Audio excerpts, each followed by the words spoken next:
Rabbi syrah li sadri wa yassir li amri wahlul 'uqdatam min lisani yafqahu qawli, amma ba'd. Qala musannif rahimahullahu ta'ala wa nafa'ana bihi wa bi'ulumihi wa barakatihi fid dharain amin ya rabbal alamin. Kata pengarang kitab kita rahimahullahu ta'ala, semua ilmu yang bermanfaat itu telah kami sebutkan di dalam kitab Ihya Ulumuddin. Semua ilmu yang bermanfaat itu, ilmu yang memberi manfaat seperti yang kita bincang sebelum ni, dia ada beberapa ciri lah, kena tengok balik. Dia tambah takut kepada Allah, lepas tu menampakkan aib diri sendiri, dan lain-lain lagi lah. Jadi dia kata semua ilmu yang bermanfaat itu telah kami sebutkan. Kami ni Imam Al-Ghazali sebutkan di dalam kitab Ihya Ulumuddin. Jadi dia dah sebut dah ilmu yang bagi manfaat tu dalam kitab Ihya dah. Jadi boleh baca kat sana lah. Kat sini pun sama jugalah, ilmu yang memberi manfaat lah.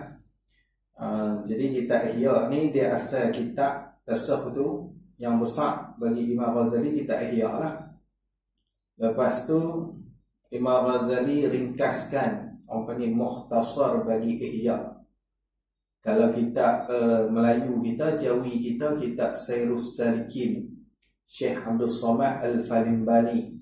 Jadi kitab Sairus Salikin tu dia ambil daripada ringkasan Ihya. Ada 2 jilid lah, kitab Jawi lama. Kalau hak Syekh Fahmi, penterjemah kita ni, dia susun balik lah, bukan dia kata dia buat lain. Dia bukan kata dia terjemah sendiri, dia terjemah tu terjemah Syekh Abdul Somad. Cuma Syekh Fahmi ni dia ada buat susunan yang lain. Lepas tu dia ada tahqiq sikit hadis yang ada dalam kitab Sairus Salikin tu. Dia ada 4 jilid. 1 jilid ni tebal macam kamus tu. Macam kamus tebal-tebal tu. Jadi 4 jilid. Hak ni tak tebal ni. Hak tu 4 jilid tebal-tebal. 1 jilid tu 50 lebih lah, 50 ringgit lah, lebih kurang betul lah. Harga Allah lah, Madani. Jadi abang kata kalau kita tak baca Ihya pun, baca Sairus Salikin boleh ya.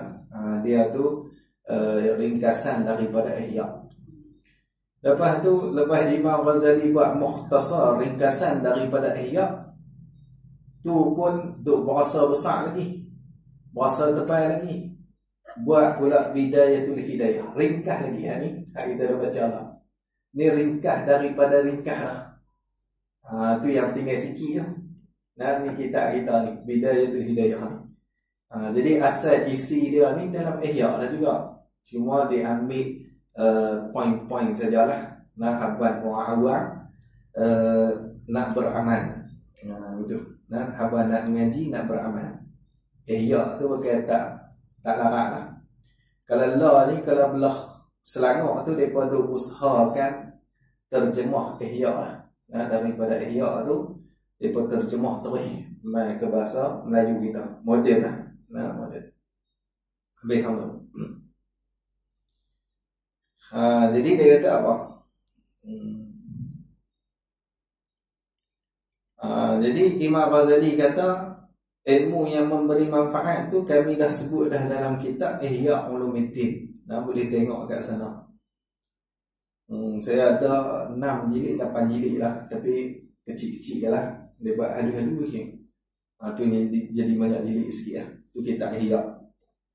Lepas tu dia kata, maka jika engkau tergolong daripada ahlinya. Ahlinya maksudnya ahli bagi ilmu yang bermanfaat tu. Ahli bagi ilmu yang bermanfaat yang tersebut tu lah. Jadi kalaulah kita ahli dia, maka hasilkanlah olehmu akan dia. Nak hasilkanlah maksudnya belajar. Itu maksud hasil. Dapatkan. Apa dapat? Belajarlah. Nak belajar ilmu tu. Nak belajar olehmu akan dia, akan ilmu yang memberi manfaat tu. Ataupun belajar olehmu akan dia, akan kita ihya pun boleh. Nah, belajar tu kita kena kait sikit daripada ahlinya lah. Nah, kalau bukan ahli tak payahlah. Ni duk pergi belajar kat Wahabi, lingkup tu. Dia pun tak mengaji. Nah, kita nak mengaji buat dia. Kalau itu dia mengaku sendiri, Wahabi tu mengaku sendiri waktu debat tu dia kata dia baca sendiri. Nah, kalau dia baca sendiri, buat apa kita nak susah mengaji dia? Apa kita baca sendiri? Lepas tu boleh banyak sikit lah. Hang baca, hang faham, aku baca, aku faham. Nah, jadi tak payah ada sanad.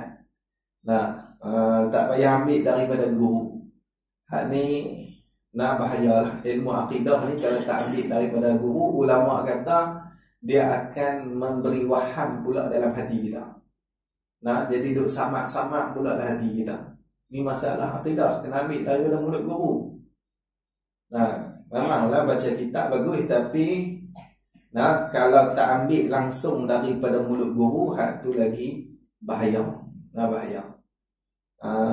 Sebab tu tengok ulama usuluddin dia sebut kata al-khata'u fi hadzal fan 'azimun.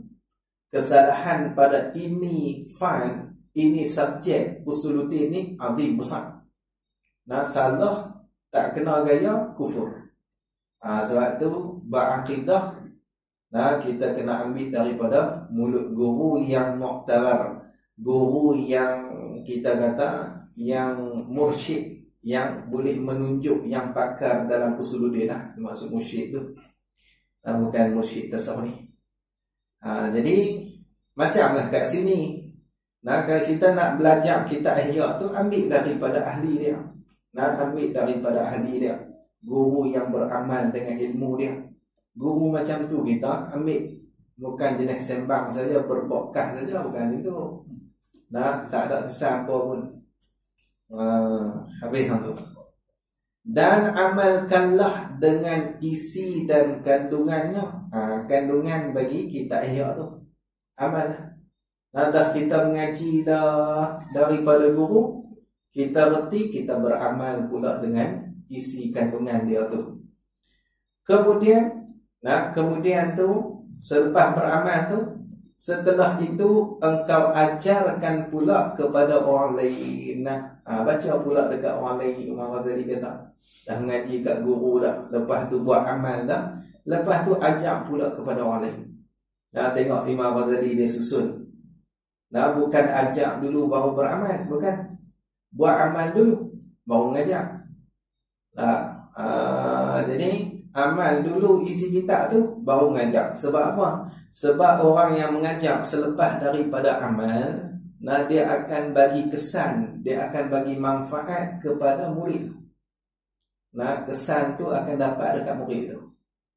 Tapi kalau guru ni dia tak beramal, dia semata cakap saja, kesan tu tak ada sangat dekat murid. Jadi dia ghalib macam tu lah. Biasanya macam tu. Nak ada kesan, guru tu guru yang beramal, baru ada kesan. Ni guru pam cakap derah sampai naik orang ni. Nak cakap keluar ayat dia tapi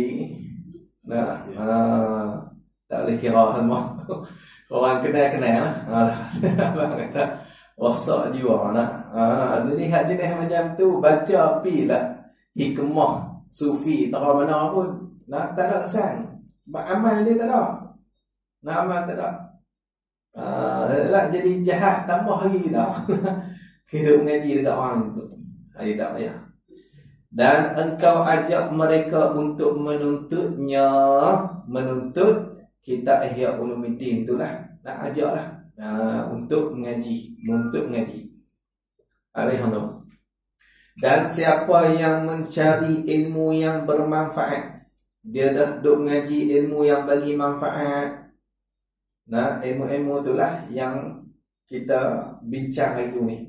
Nah, ilmu yang bawa kepada takut kepada Allah, ilmu yang bagi tahu kat kita apa kerosakan nak ibadah, bagi tahu kat kita tipu daya syaitan. Ada sebut dululah.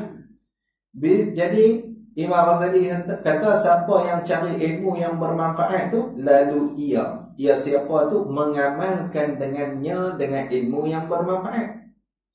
Kemudian ia siapa tu mengajar orang lain untuk mencari ilmu tersebut. Lepas tu dia ajar orang pula. Nah, dia mengaji dah, lepas tu dia beramal dengan ilmu tu. Lepas tu dia ajar orang pula, jom pergi mengaji sekali. Nah, ajar orang pula. Maka orang itu akan dipanggil Al-Azim. Nah, orang ni orang yang Al-Azim. Apa Al-Azim? Dia buat kurungan orang yang besar. Ataupun kita kata orang yang agung. Nah, orang ni hebat lah. Nah, dekat mana tu yang kata dipanggil tu? Di alam malakut. Nah, alam malakut tu, alam malaikat-malaikat tu lah. Ataupun kita kata alam belah atas tu lah. Bukannya alam sebelah hak bawah ni. Nah, alam hak sebelah atas tu. Jadi alam malakut ni, dan geng-geng atas tu, geng-geng malaikat ni panggil dia ni Al-Azim. Mana? Seperti apa yang telah dikata oleh Nabi Isa alaihi salam. Jadi perkataan Nabi Isa ni diriwayatkan oleh Imam Sayuti di dalam kitab dia. Saya tak ingat nama kitab tu, tapi baru tadi dia cek tengok. Nah, siapa yang kata apa Nabi Isa ni, tengok dalam kitab Kifayah, dia kata Imam Sayuti ada sebut dalam kitab dia. Cuma saya ambil dalam kitab Muraqi Ubudiyah, perkataan Nabi Isa tu, Nabi Isa kata macam itulah, man alima wa amila wa 'allama fadzalika la yud'a 'aziman fi malakutis samawat. Tu. Jadi Nabi Isa kata siapa yang beramal dan siapa yang mengetahui dan dia beramal dan dia mengajar, nah, maka demikian itu tu dipanggil akan dia azim. Nah, orang ni dipanggilkan aziman. Dipanggil tu kat mana? Fi malakutis samawat. Pada alam malakut di langit-langit tu. Tu. Nah, jadi dalam perkataan Arab tu jelas dia habaq kata as-samawat, di 7 petala langit tu lah. Jadi dekat alam sana tu, belah-belah malaikat tu panggil dia ni Al-Azim. Orang yang macam ni orang yang Al-Azim. Tu disebut di dalam kitab Muraqi Ubudiyah. Dia pun nakal dari, kalau tak silap, nakal daripada Imam Sayuti itu jugalah. Nah, ada hadis yang lain.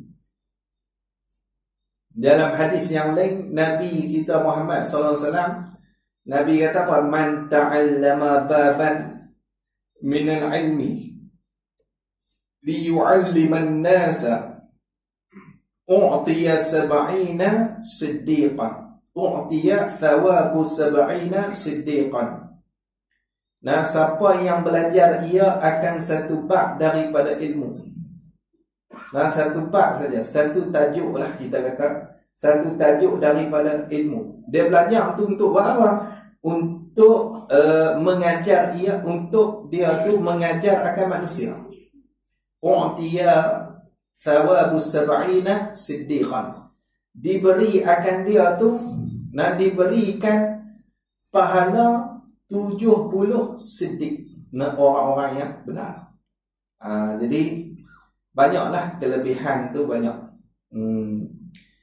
Cuma dalam Imam Ghazali ni dia kata macam itulah. Nah, hak ni seperti mana Nabi Isa alaihi salam pernah sebutkan macam tu.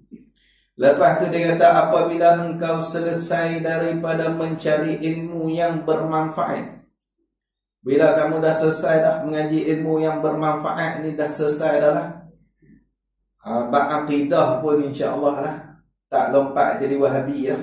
Kita kata betul lah, tak keluar lah daripada ahli sunnah ni. Aku dah keluar pergi jadi Wahabi ke, pergi jadi Syiah ke, tak berlaku lah. Kalau kemah ni bab akidah ni. Lepas tu bab fiqh pun selesai dah. Ibadah kita kata bab semayang boleh tahu dah hak ni batal, hak ni tak batal apa semua.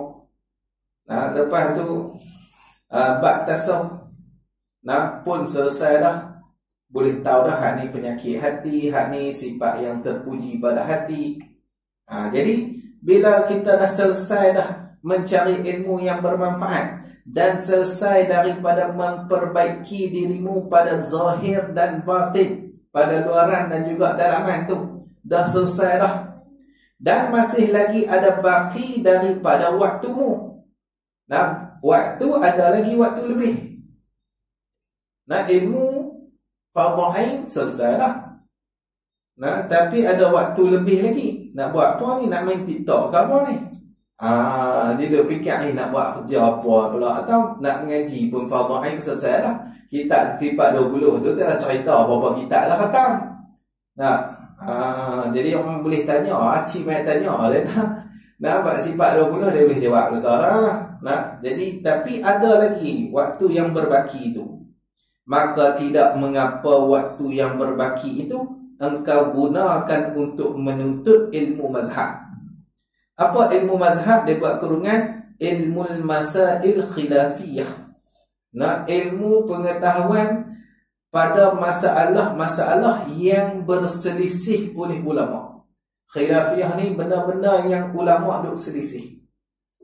Mazhab ni kata macam ni, mazhab tu kata macam ni. Tengok. Zaman Imam Ghazali lagi dia susun macam tu lah cara pengajian. Sama lah sampai zaman kita macam tu. Kita tak kalut. Kita patut guru tak ajak fiqh 4 mazhab kan. Hang satu mazhab pun tak selesai lagi. Duk kalut 4 mazhab apa. Selesai dulu satu mazhab ni. Ni dia kalut minta fiqh 4 mazhab lah. Oi kemah tak payahlah. Jadi kalau kita tengok cara-cara pengajian yang guru kita susun tu cantik. Macam tu lah. Imam Ghazali tu sebut zaman bila lagi dah. Dah habaq lah. Bagi selesai dulu hak fardhu ain apa semua, bagi selesai dulu. Lepas tu kita nak terjun hak bab khilaf tu, terjun lah. Nak terjun. Jadi sebab tu dia kata kalau ada masa berbaki lagi, ngajilah ilmu mazhab. Apa ilmu mazhab? Maksudnya ilmu masail khilafiyah. Pasal apa? Suruh mengaji macam tu supaya engkau juga mengenali cabang-cabang ilmu fiqh. Cabang-cabangan ilmu fiqh ni kita boleh tahu. Bila kita tahu cabang-cabang ilmu fiqh ni, kita tak cepat nak menghukumkan orang tu. Kita tahu ni mazhab Hanafi tak ada kunut. Jadi bila mereka tak kunut, kita tak cepatlah kata hang pasal apa tak kunut. Tak boleh ni. Kunut. Biar pilih dia mazhab Hanafi. Tak payah kacau lah. Kita tahu. Hak ni ijtihad daripada Imam Syafi'i kita. Hak tu ijtihad Imam Hanafi. Yang pilih dia. Yang pilih dia. Jadi kita tak cepat nak hukum orang. Bila kita tak erti cabangan-cabangan fiqh, kita tak erti hak ni lah mazhab. Kita tak kenal apa tu mazhab. Tu yang bila orang buat tak sama dengan kita, orang tu bid'ah. Tu tak erti fiqh. Tak erti fiqh. Dia tak tahu kata hak ni mazhab. Lepas tu dia kata pula mazhab apa mazhab? Nabi ada lah, ikut Nabi ni. Tu ayat dia nak kepak kita lah. Ni mazhab ni boleh. Kalau dia kata ikut mazhab Nabi, Nabi bukan mazhab Nabi. Nabi ni perbuatan dia, perkataan dia, hak tu sunnah. Orang tak panggil mazhab. Orang tak panggil mazhab. Mazhab ni hukum yang berpendapat oleh imam yang mujtahid. Okey, imam mujtahid tu ambil hukum kat mana? Imam mujtahid ni ambil hukum daripada Quran dan juga hadis. Jadi kita ikut mazhab Syafi'i, maksudnya kita ikut Quran dan hadis yang dipaham oleh mazhab Syafi'i. Nah, hang tu kalau kita ikut mazhab Hanafi, maksudnya kita ikut Quran dan hadis yang dipaham oleh Imam Hanafi. Kau tu je. Kalau kita direct terus Quran dan hadis, maksudnya kita mengikut hukum daripada Quran dan hadis apa yang kita faham. Lah ni kita mujtahid ke? Nah, berapa ratus ribu hadis yang kita faham? Nah, kira-kira balik 40 tak sampai, lepas tu mujtahid tak mana? Bila kita tak mujtahid, serah dekat ahli dia. Tu yang kena. Tengok ayat Quran kata apa? Fas'alu ahla dzikri in kuntum la ta'lamun. Nah, hendak bertanya olehmu akan ahli zikir, maksudnya orang yang duduk di dalam bidang dia. In kuntum la ta'lamun, kalau kamu tak tahu. Jadi bila kita ni tak duduk dalam bidang tu, nah bukan bidang kita untuk ijtihad hukum daripada Quran dan hadis, tanya orang dalam bidang tu. Nah, maksud tanya ni ikut dia. Nah, ikut dia. Hak tu jalan selamat dia. Nah, bukannya kita duk pergi ijtihad sendiri. Tu boleh faham tak? Habis. Jadi bila kita tahu hak ni cabangan-cabangan fiqh, nah kita taklah keras sangat. Tapi bila kita tak tahu kata hak ni benda furu' saja, nah benda cabang saja, hak tu yang kita jadi keras. Nah, tak sama orang kita bid'ah. Nak buat lain sikit bid'ah. Buat talqin bid'ah. Padahal hak tu ada dalam mazhab Syafi'i. Nah, janganlah petikai benda tu. Hak ni ijtihad mazhab Syafi'i. Nah, jadi kita bukannya semua ikut sama satu dah tak. Nah, ulama kata lagi tak keluar Imam Mahdi, lagi itulah duk terikat dengan mana-mana satu daripada mazhab yang empat tu. Nah, bila keluar Imam Mahdi, dia akan ijtihad lagi, semua pakai ikut dia. Selesai. Ni nak suruh orang ikut hang seorang. Hang siapa Imam Mahdi? Imam Mahdi pun tak. Nah, mufti satu negeri yang paling kecil pun. Nah, tu sembang lah. Nah, dia nak abang tu lah. Bukan kata mufti sini lah. Negeri lain lah. Dia nak abang kata, tak padan nak suruh ikut hang seorang. Ada orang WhatsApp tunjuk ni lah, Wahabi mana tahu lah, kawan panjang duk tikai bab-bab ni. Lepas tu dia kata apa? Kalau nak lebih sahih, rujuklah negeri polis. Apa benda lah. Nak rujuk polis. Kata tu 13 negeri yang kau nak tahu. Mana? Satu orang rujukkan. Nak tu 13 lagi yang betul. Lah, nak tu nak lebih sahih pun. Nah. Lepas tu orang kata, dia pun tak amal dalam grup tu, tapi dia pun bunyilah. Memang lepas tak amal. Tengok negeri lah. Dia pun macam mana. Tapi bunyi pang-pang hingat mereka lah. Nak hingat. Mereka paling hingat dalam Facebook. Dan dia pun bukan kena amal buat-buat ni. Dia pun tak amal. Cuma dia pun buat amal. Habis hang tu. Jadi tu tengok. Nah, kita Imam Ghazali bila kita dah selesai lah. Jadi kita dah selesai dah fardu ain. Kita terjun sikit pergi dalam sikit, kita ambil tahu sikit bab cabang-cabang ilmu fiqh ni. Supaya kita tak kerah sangat. Tak kerah sangat dalam hukum apa semua tu, tak kerah sangat. Dan permasalahannya ilmu fiqh tu. Hak ni dah keluar daripada fardu ain lah. Masalah-masalah yang keluar daripada fardu ain ni, ada khilaf ulama ni, ambil tahu. Yang juga terkadang timbul di waktu engkau berbuat ibadah, kadang-kadang timbul juga benda-benda ni walaupun tak fardu ain, tapi kadang-kadang dia timbul memang setan nak kacau. Tak kena, padahal kita tahu lah, ada mazhab kena, ikut mazhab kena. Setan tidak bohong lah. Ada hak kena ni. Dan supaya engkau mengetahui jalan tengah. Supaya engkau mengetahui jalan tengah di antara segala permasalahan yang diperselisihkan oleh orang ramai. Kalau orang duk debat, orang ramai duk berdebat ni, kita tahu jalan tengah, macam mana nak selesai, macam mana nak mengadili benda tu. Kawan ni kata, tak ada kuno. Kawan ni kata, ada kuno. Sabar, nanti orang lain lah. Hampa mazhab hampa. Memang tak ada kuno. Hang mazhab hang ada kuno. Nah, Imam Ham kata ada kunut sunat, kita kata apa? Sunat ba'ad. Itulah kita boleh jadi orang tengah. Tengok kelai. Masalah ni masalah ijtihad, masalah khilafiyah.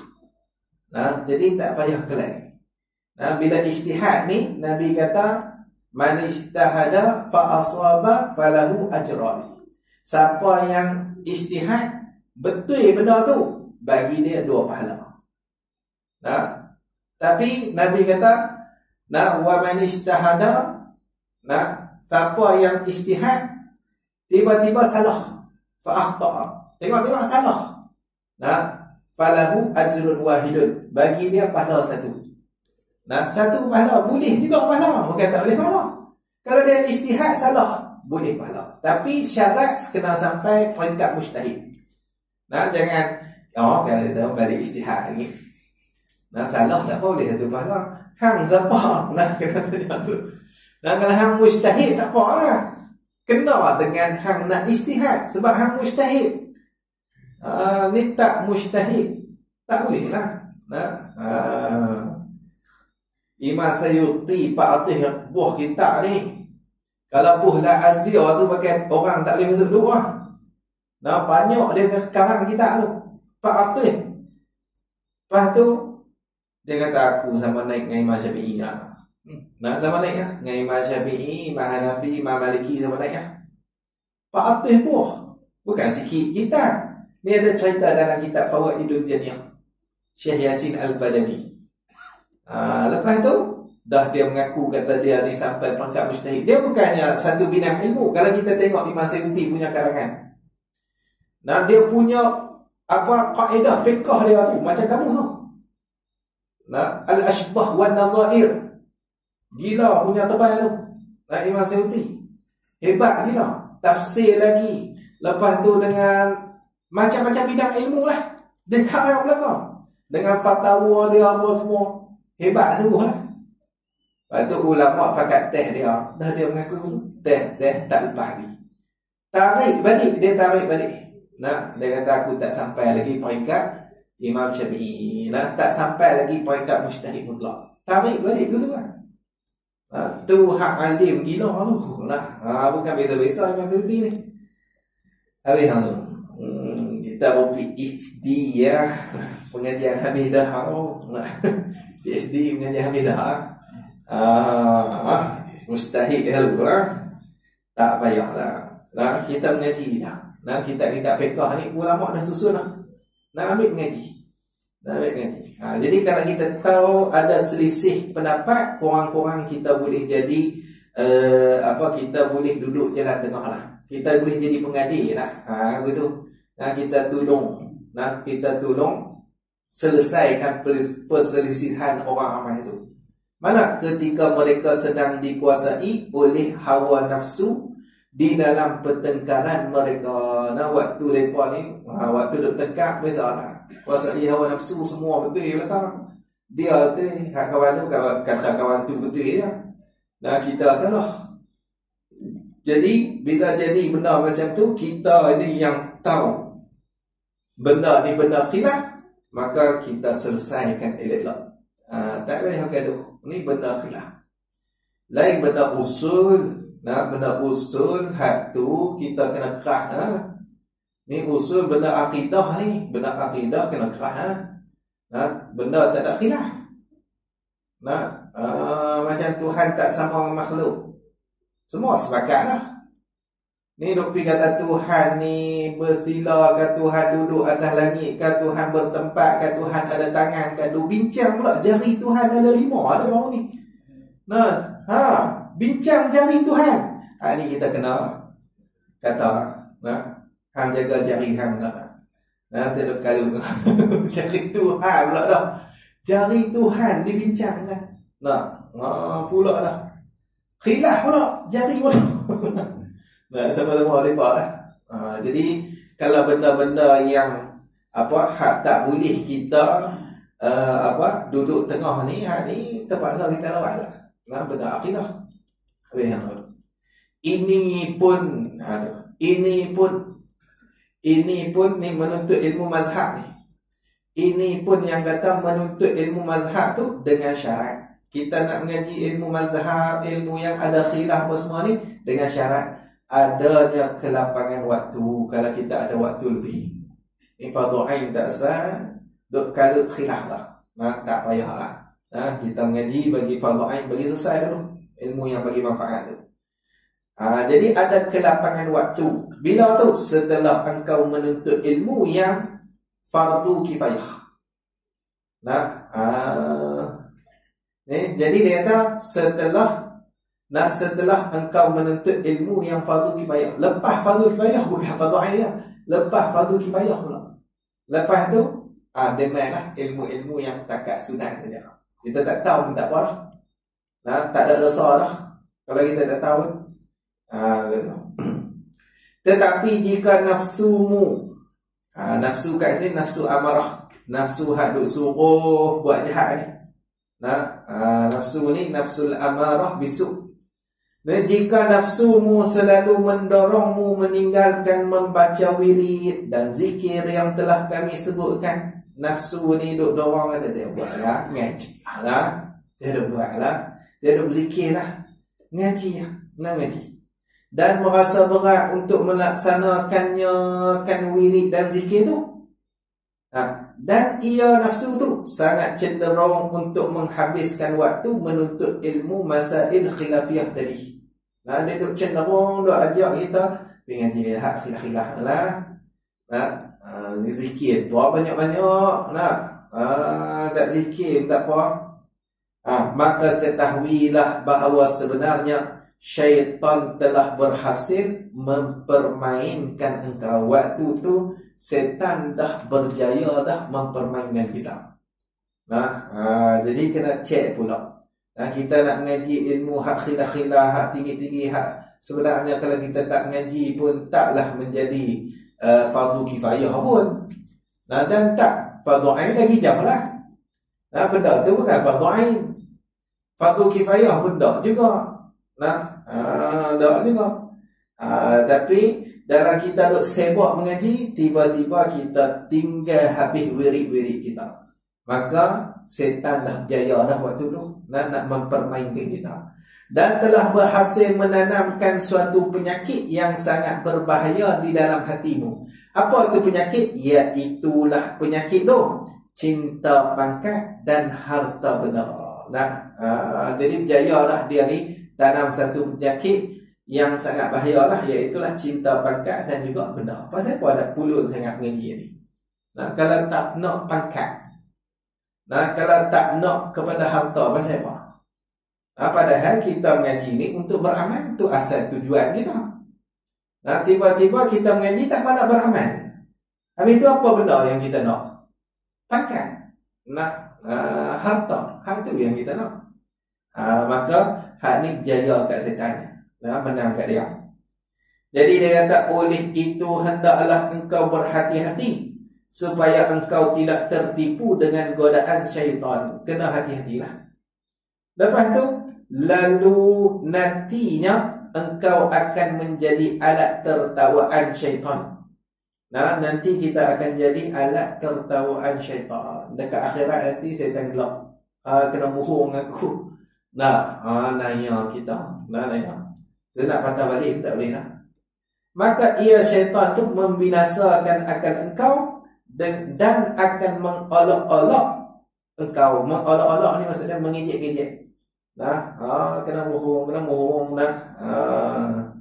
Jadi hak tu kena jaga pula lah. Dalam syaitan ni bukan kata waktu mengaji, tak mengaji pun kena muhung awal lagi. Saya tak pergi ngaji tu lah. Tak kenal dengan setan. Setan dah tu. Setan dah. Tak mengaji lagi awal lagi kena muhung. Imam mengaji dia cari jalan lain, dia setan macam tu. Setan ni Imam Ghazali sebut dia semacam dengan serigala. Dia macam tu. Dia bukan macam rimau. Nafsu dia macam rimau.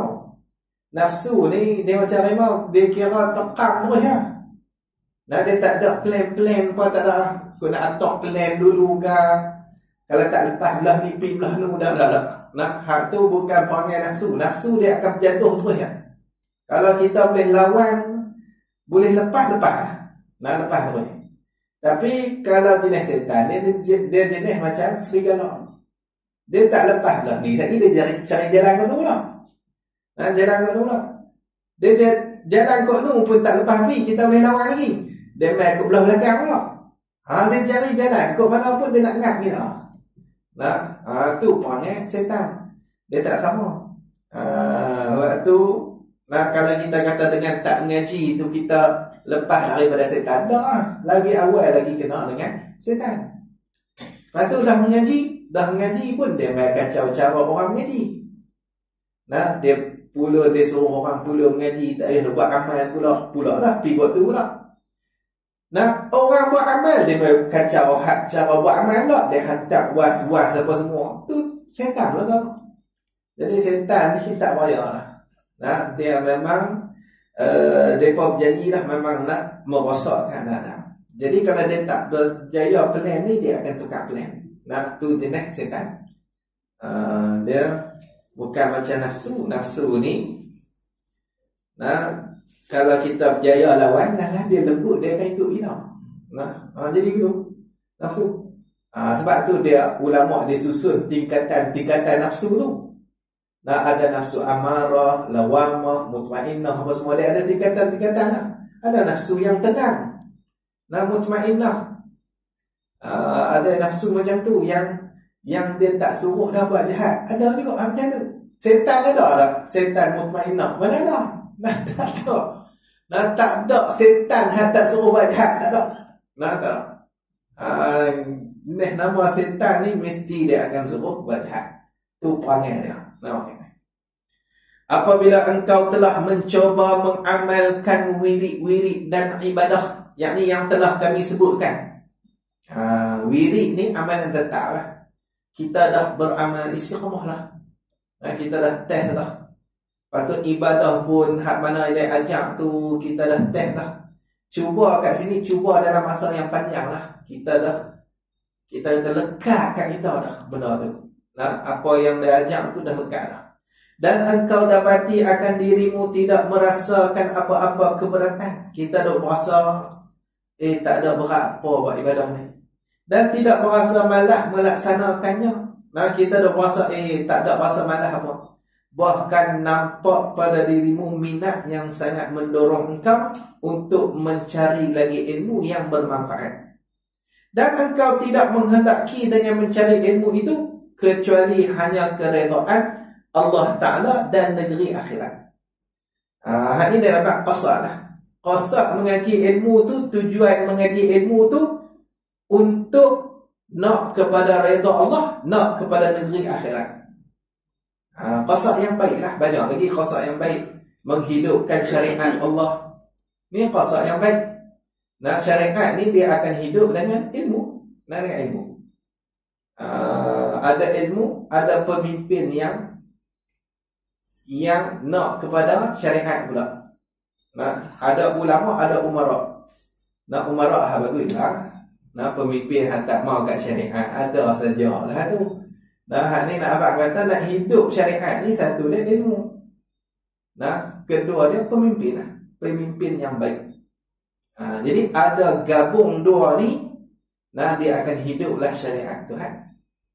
Kalau ada pemimpin, ilmu tak ada, tak hidup juga. Ada ilmu saja, pemimpin pula tak ada. Pemimpin pula tak bagus, tak hidup juga. Jadi dua ni kena gabung lah. Jadi dia kata, kalau kita qasad ni, qasad yang baik lah, nak menghidupkan syariat ke ataupun nak meninggikan syariat Tuhan. Jadi dia kata, maka menuntut ilmu ketika itu lebih afdal daripada ibadah sunat. Ni lebih afdal daripada ibadah sunat. Ni maksud hadis Nabi. Kalau kita duk baca hadis Nabi bab mengaji ilmu lebih afdal daripada ibadah sunat tu, banyak lagi lah kita duk baca dalam hadis tu.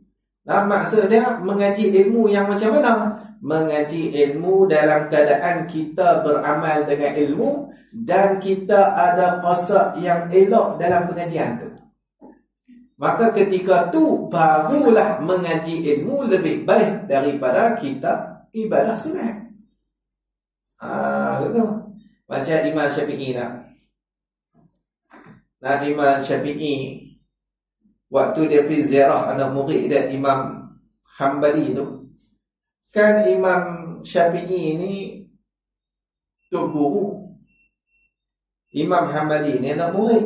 Anak kepada Imam Hambali ni tu rasa teruja lah. Tok guru ayah nak main. Ayah aku pun dahsyat. Nak semayang malam tu tak tinggal. Oh, kira kemas semua lah. Dah mayang malam tak tinggal. Lepas tu makan sikit. Oh, kira ahli ibadah betul lah pak dia ni. Tunggu tengok lagi Imam Syafi'i. Nak tengok tok guru sampai terang mana lah. Sebab pak dia macam malaikat lah. Takkan tok guru lekeh-lekeh.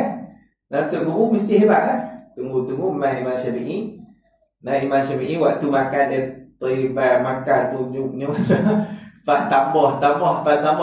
Anak dia terkejut. Tahu dia makan. Betul ni tok guru pak aku. Nah, lepas tu malam tu tak apa. Tunggu tengok malam tu. Imam Hambali ni macam biasa lah. Malam duduk buat ibadah. Imam Hambali ni memang terkenal dengan orang yang kuat ibadah lah. Abid lagi pula alim. Mujtahid. Dia memang kuat betul ibadah dia kuat sungguh. Malam dia hidup sungguh. Jadi bila tunggu malam tengok pak dia duduk buat ibadah, Imam Syafi'i pula duduk tidur pula. Tidur atas katil. Arang dia tak panggil buat ibadah. Anak dia peninglah dia tak. Takkan terang ni tu guru pak aku ni. Nah, jadi esok bagi dia pergi abang pak dia. Betul ni tu guru ayah ni. Makan banyak, malam tak diri buat ibadah macam ayah. Imam Hambali kata tanya dia sendiri lah. Tanya dia sendiri. Ingat tanya ayah, nak tanya dia. Jadi bila tanya tu Imam Syafi'i apa lah? Aku makan banyak ni. Pasal aku lama tak makan. Nak kat luar tu banyak sangat makanan was-was. Bila masuk dalam rumah anak murid dia Imam Hambali ni, hak ni makanan dia yakin sungguh tak ada was-was lah. Tu yang tiba kau-kau lah. Dan sebab kat luar tu banyak sangat was-was. Lepas tu aku duduk atas katil tu bukannya tidur pun. Nah, aku duduk selesaikan masalah fiqh. Nah, jadi duduk atas tu duduk fikir, dia kata boleh selesai dalam 1000 lebih masalah satu malam. Nah, boleh selesai masalah. Jadi dia bersebut dengan masalah fiqh, bersebut dengan ilmu. Nah, mana afdal lagi? Ibadah ke ilmu? Nah, ni yang mai kata ibadah ataupun tafakkur dengan ilmu ni lebih baik daripada ibadah sunat. Nah, lebih baik lagi. Tapi itulah tengok qasad. Tengok qasad. Pasal apa kita mengaji? Kalau mengaji kita qasad tak kena, hak ni ibadah sunat lebih baik lagi. Puasa sunat lebih baik lagi. Gitu. Jadi ibadah-ibadah sunat ni masuk habis lah. Puasa sunat, qiyamul lail, hak lain lagi lah masuk habis lah. Benda-benda sunat. Cuma qasad kena betul. Lepas tu kita memang duk buat dah wirid-wirid apa semua kita tak tinggal. Bukan kita kata mengaji saja. Tak berwirid, tak ada lah wirid tapi tak banyak lah macam orang tak mengaji macam orang tak mengaji tu depa banyak lagi lah depa tak guna masa untuk mengaji. Jadi kita guna masa untuk mengaji tapi masa lepas kita akan jaga wirid kita. Maka hak ni lebih baik lagi mengaji ketika tu lebih baik daripada ibadah sunat. Dan yang paling penting, hendaklah engkau memastikan keikhlasan niatmu. Sebab Nabi kata innamal a'malu binniyat. Hanya saja segala amal ni dengan niat. Amal ni mesti dengan niat. Kerana niat itulah yang menentukan nilai amalanmu. Sebab niat itulah yang akan tentu nilai berharganya amalan kita tu berdasarkan niat. Sebab tu sampai keluar satu perkataan kata niyatul mu'min khairun min amalihi. niat orang yang beriman ni lebih baik daripada amalannya. Nah, lebih baik lagi. Tambah kalau boleh buat amal serta dengan niat yang bagus, lagi baiklah. Kita ni kadang niat nak pergi semayang jemaah, sampai kat jalan tu motor rosak, tak ada amal yang jemaah. Tapi kita dengan niat kita daripada rumah tu dah dapat dah pahala semayang jemaah yang sempurna. Dapat dah kita. Tapi bila kita pergi buat semayang jemaah sampai masjid, nak buat tu kerana nak tunjuk kat kawan kita. Dia main niat hantar betul pula. Tak bagus juga apa tu. Tu yang kelak perkataan niat. Dan niat ni lebih baik daripada amalan tu. Niat mukmin tu. Bukan nak suruh tinggal amal, nak suruh betulkan niat. Betulkan niat. Sambil kita beramal tu, kita betulkan niat kita. Jadi niat ni benda yang besar. Sebab tu orang Islam boleh kekal dalam syurga. Orang beriman kekal dalam syurga selama-lamanya. Orang kafir kekal dalam neraka selama-lamanya. Padahal dia kafir tu, kalau dia hidup 60 tahun, 60 tahun kafir. Kalau hidup 20 tahun, mati. 20 tahun dia kafir. Tapi pasal apa? Neraka selama-lamanya. Patutnya neraka 20 tahun juga lah. Sama yang dia kafir dekat dunia 20 tahun. Macam tu lah geng syurga ni. Kalau dia hidup 20 tahun beriman, nak mati masuk syurga 20 tahun je dia beriman. Tak masuk syurga 20 tahun lah. Sebab niat dia. Kalau dia hidup selama-lamanya, dia akan beriman. Kalau dia hidup selama-lamanya, kufur macam tu. Nak padan dah duduk dalam neraka selama-lamanya. Gitu. Jadi niat ni benda yang besar. Jadi sebab tu kita kena pastikan ikhlaskan niat kita, sucikan, bersihkan niat kita ni semata-mata kerana Allah. Kerana Allah, kerana menjunjung perintah Allah, kerana agama Allah. Itulah.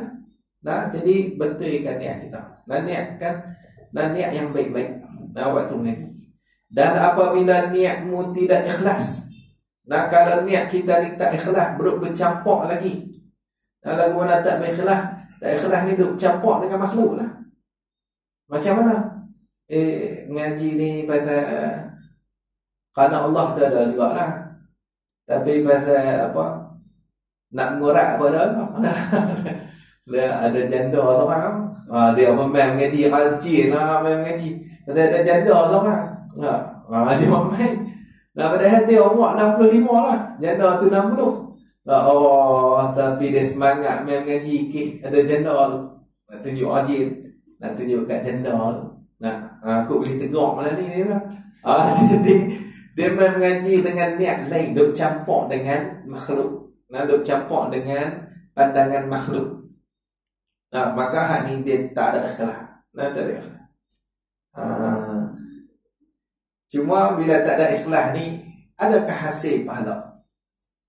Hasil pahala agak bila niat kita ikhlas ni tak ada. Kita ikut Syekh Ibn Hajar. Syekh Ibn Hajar Al-Haytami, dia kata apa? Banyak mana ikhlas, banyak tu dapat. Gitu. Ikhlas ada kot 5%. 95 lagi haram tak ikhlas mu. Tinggal 5% dah. Dekat tu lah, boleh dekat tu lah. Syekh Ibn Hajar, ni ringan ni. Hak ni pendapat yang paling ringan. Takat dia tengok lah. Takat biasa jumpa bab ikhlas dengan tak ikhlas ni dah, dalam masalah pengiraan pahala ni. Syekh Ibn Hajar paling ringan sekali. Dia kata banyak mana ada ikhlas, banyak tu dikira. Dalil dia, faman ya'mal misqala dzarratin khairan yarah. Siapa yang beramal ia semisqal zarrah saja, seberat zarrah lah. Hak tu pun yarah. Tuhan tengok juga, Tuhan kira juga. Sikit saja zarrah ni benda halus. Sikit saja, kecil pun kira juga. Siapa yang buat jahat, sikit pun kira juga. Kira juga. Macam tu. Kalau Imam Ghazali dia buat lagi, kalau pendapat pengarang kita ni, Imam Ghazali dia kata, kalau ikhlas tu berat daripada tak ikhlas, baru dikira. Baru dikira pahala. Maksud dia ikhlas tu dia kena 50 naik ke atas. Naik atas 50.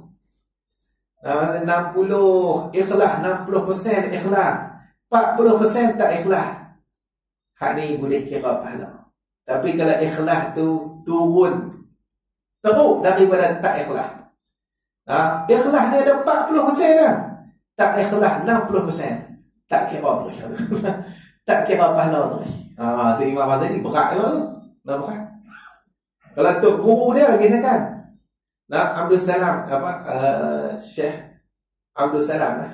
Dia kata apa? Tok guru Imam Ghazali dia kata ada tak ikhlas sikit je, tak kira terus. Pendapat tu lagi berat. Tak ikhlas sikit je. 99 tu ikhlas dah. Tinggal 1% kot tak ikhlas. Tak kira terus. Tak kira terus. Hal tu berat sangat kot. Kita tak boleh nak tanggung tu. Kau boleh tera-tera pendapat Syekh Ibn Hajar tu dia taklid tu pula. Ikut tu. Nampak ringan sikit. Ada juga hasil tu. Habis tu. Jadi kena jaga. Apabila niatmu tidak ikhlas, tak ikhlas dah bercampur dengan lain, tak suci lah. Bila bercampur ni tak suci. Suci ni dia bersih. Kalau ayam tu dia kosong elok, tak ada campur apa. Ni dia pergi campur dengan Milo apa. Tak orang tak panggil ayam kosong lah tu. Hak tu orang tak panggil ayam kosong lah. Maka di sinilah tempat terperdayanya orang-orang jahil. Hak ni lah tempat terperdayanya orang jahil, dan di sini pula tempat tergelincirnya kaki orang-orang yang cerdik pandai. Hak ni lah tempat terperdaya orang jahil, dan kat sini lah masalah niat tak ikhlas ni lah. Dekat sini ni hak ni tergelincir kaki orang-orang yang cerdik pandai ni, ulama. Ulama duk tergelincir tadi masalah ikhlas. Orang jahil pun sama juga. Terperdaya kat sini. Terperdaya masalah ni jugalah. Kena diikut ulama yang tak ikhlas dengan dia tak ikhlas. Jadi rosak habis. Habis hantu kedua, bahawa engkau tidak berkuasa menghasilkan ilmu yang bermanfaat, tetapi engkau berkuasa berbuat ibadah seperti berzikir, membaca Quran, bertasbih dan sembahyang, maka ini adalah darjah orang yang abid. Tentu kedua ni. Kita dah bincang ni lepas mayang Tuhan, tak tahu nak buat apa. Jadi Imam Ghazali bagi cadangan lah. Kalau gitu mengaji ilmu, hak tu asal bincang lah. Dia bagi 4 cadangan. Pilihlah mana-mana satu dah 4 ni. Lepas mayang Tuhan tu ada waktu kosong, tak tahu nak buat apa, okey, mula mengaji ilmu lah. Kalau tak boleh mengaji ilmu, pergi nak buat doa. Nak buat doa. Nanti main pula lah. Nak buat doa. Wallahu a'lam.